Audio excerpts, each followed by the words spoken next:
Kayo'y nanonood sa DZSB, ang himpilan ng katotohanan at paglilingkod.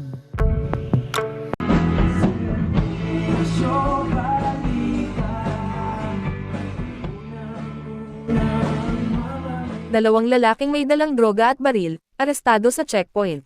Bago tayo magpatuloy, huwag pong kakalimutan, mag-subscribe sa aming channel.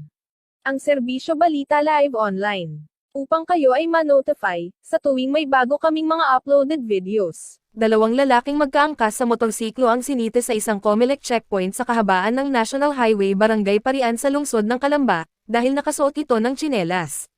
Nang hanapan ang driver ng lisensya at rehistro, at nang buksan ng lalaki ang kanyang daladalang bag, tumambad sa paningin ng mga kapulisan ang dalawang drug paraphernalia, kung kaya napilitang samsimin ng mga ito ang bag at inspeksyonin ang iba pang nilalaman nito.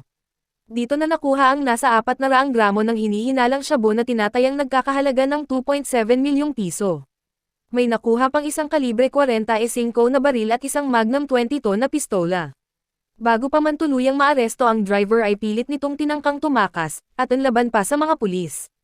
Ang dalawang lalaki ay nakapiit na sa Calamba City Police Custodial Jail, upang kaharapin ang kasong paglabag sa anti-illegal drug law at pati na din ang Election Gun Ban Code. Ito si Rina Rabotica, ang AI reporter ng Serbisyo Balita, nag-uulat para sa DZSB, ang himpilan ng katotohanan at paglilingkod.